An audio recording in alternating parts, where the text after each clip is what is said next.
아까 저기 이런 인공지능, 빅브라더 얘기를 하셨는데, 최근에 우리나라의 경우를 한번 이렇게 보면 쿠팡이 거의 100조 가까이 되는 그런 이제 뉴욕 증시에 상장을 하고, 그 다음에 뭐 배민도 최종 가치가 57억 유로 거의 8조 정도 되는 그런 가치로 이제 인수합병이 되고, 이게 사실은 10년 정도밖에 안 되는 이런 기업들인데 어마어마한 가치를 가지게 되잖아요. 저는 이게 어떻게 보면 이제 디지털 경제 하나의 특징이라고 생각을 하거든요. 사실은 지금 디지털의 세계에 사시는 분으로서 이런 디지털 경제, 뭐 빈익빈이라든지 아니면 이렇게 엄청나게 커진 거라든지 이런 어떤 특징에 대해서 좀 이렇게 생각하신, 왜냐하면 이게 스타트업들이 한 5년, 10년 만에 과거에는 상상도 할 수 없을 정도로 막 커지다 보니까 이게 좀 예전하고 다르네. 뭐 이런 느낌을 받거든요.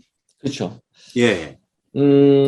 우선 쿠팡의 예를 드셨으니까 쿠팡은 지금 한 70조 됐을 거예요. 아마 좀 떨어졌는데 말이 안 되는 게 우리 국내에 있는 모든 유통업체 합쳐도 70조가 안 되거든요. 예.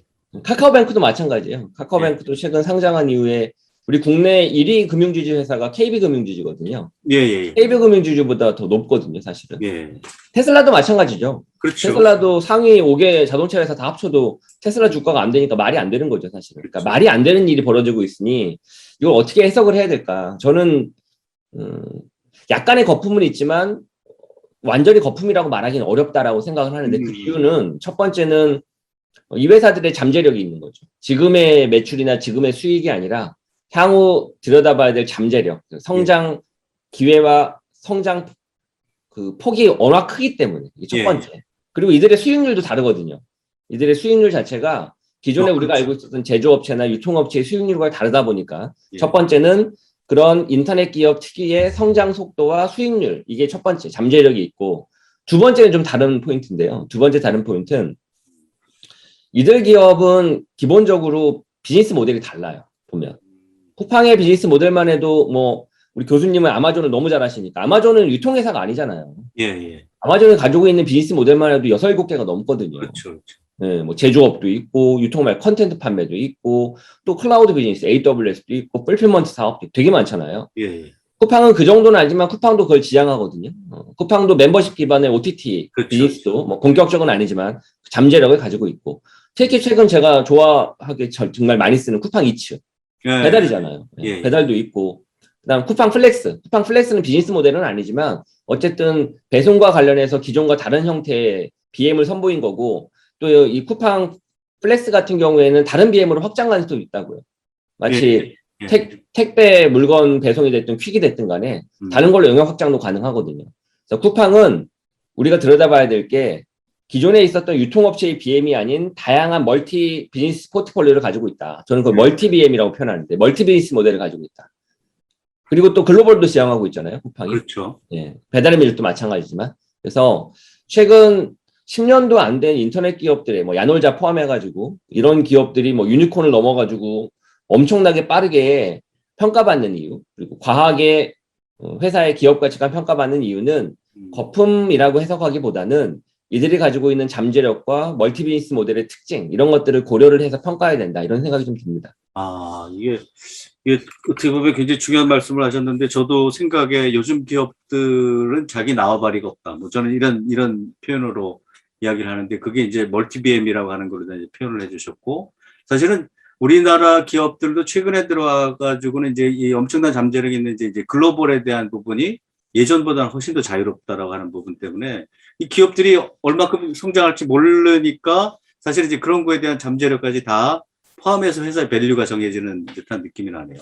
네, 그런 것 같습니다. 네. 아니, 근데 핀테크에 대한 이야기를 좀 드리고 싶은데, 최근에 국회에서 이제 금감원에서 이렇게 사실 이 책을 쓰시기 전에 그 얘기가 나온 게 아니라 최근에 불거진 내용이 있잖아요. 금융시장을 흔드는 어떤 뭐 네이버, 카카오의 뭐 이야기를 해주셨는데, 이게 최근에 들어와서 이제 회사의 가치가 말 한마디에 곤두박질을 치고 있는데, 저는 제가 생각이 잘못하는 건지 모르겠는데, 이게 마치 이 관군을 동원해서, 뭐 어떤 민병이나 의병을 치는 꼴이 아니냐. 저는 표현을 그렇게, 했는데, 이게 중국 기업들이 워낙 잘 나가고 있고, 핀테크 쪽에서는 해외도 만만치 않고. 근데 이게 해외 진출이라고 하는 거 보면 글로벌로 나가는 것도 있지만 외국 기업이 들어오는 것을 이제 효과적으로 방어하는 것도 있는데 그런 면에 있어서는 네이버와 카카오가 상당히 공헌을 했다라고 저는 보고 있는 편이거든요. 근데 네. 이거 그 어떻게 대기업 이런 데까지 들어와야 되냐 뭐 이게 양분된 의견들이 있어요. 그래서 그 부사장님은 어떻게 생각하시는지 좀 제가 고견을 좀 듣고 싶어서. 음. 사실 뭐 금융뿐만 아니라 그 유튜브와 같은 영상도 마찬가지인 것 같아요. 제가 다음 커뮤니케이션에 근무할 때 가장 아쉬웠던 것 중에 하나가 TV팟, 다음에 TV팟이라고 있었거든요. 예예예. 동영상 서비스. 예, 네. 압니다. 그 TV팟 서비스가 사실 유튜브, 한국에서는 유튜브를 넘어설 수 있었는데 그러질 못했었어요. 아, 근데 그게 규제 때문에 그랬거든요. 그 아, 당시 한참 영상 업로드 관련해가지고 개인정보 뭐 보호 이슈 뭐 여러 가지 이런 것들 때문에 영상 업로드 시에는 반드시 실명 인증을 해야 된다. 막 이런 여러 가지 번거로운 것들이 네. 들어가면서 사실 뭐 그거 하나만으로 음, 유튜브가 뭐 한국 시장도 점령했다라고 평가하기는 어렵지만 그런 요소들 하나하나가 다 작용을 했다고 생각을 해서 그렇죠. 교수님이 이야기하신 것처럼 한국의 서비스들이 나름 선방하면서 외국의 서비스가 한국에 진출하는 기회를 좀 잘 방어하고 막을 수 있는. 근데 왜 방어하고 막아야 되지? 뭐 아무래도 저는 이렇게 생각해요. 뭐 한국 기업들이 잘 돼야 뭐 한국의 뭐 국부가 유출한다 이런 느낌 그런 거보다는 이 인터넷 서비스라고 하는 건 문화거든요. 문화. 마치 웹툰이 우리 문화고 케이팝이 우리 문화가 돼서 세계로 진출하는 것처럼 문화거든요. 근데 그 문화가 우리 한국인의 어떤 민족 특성 그리고 우리 한국인의 생활의 어떤 그런 특징과 습관을 잘 반영을 해서 거듭나야 우리도 편하잖아요. 서비스를 쓸 때. 그렇죠? 근데 무조건 표준이 좋은 게 아니라 뭐 미국의 표준이 됐든 그 글로벌 표준도 아니에요. 예. 미국의 표준이나 특정 나라의 표준이 한국 시장을 지배하면 한국에서의 입맛에 맞는 서비스를 제공하는데 제약이 있을 수밖에 없거든요. 그런 이유 때문에 저도 한국의 서비스가 좀 잘 됐으면 하는 바람이 크다고요. 그런 면에서 보면 아까 이야기한 핀테크 서비스 이런 토스든 또 한국의 뱅크 샐러드든 예. 페이코든 뭐 카카오페이든 네이버페이가 뭐 규제나 이런 거 이슈 없이 잘 돼야 예, 예. 한국인의 입맛에 맞는 서비스도 잘 될 뿐만 아니라 예, 또한 해외로도 진출해서 또 우리나라 나라도 더 선방할 수 있으니까 그런 측면에서 발목을 안 잡았으면 좋은데라고 하는 아쉬움은 있죠, 저도 당연히 그런 면에서. 이게 정말 이게 예전서부터 지금 말씀하신 다음에 새로운 서비스들이 상당 부분 이제 그런 규제에 묶여서 이게 했다는 것도 좀 아쉬운 부분이 좀 있고요.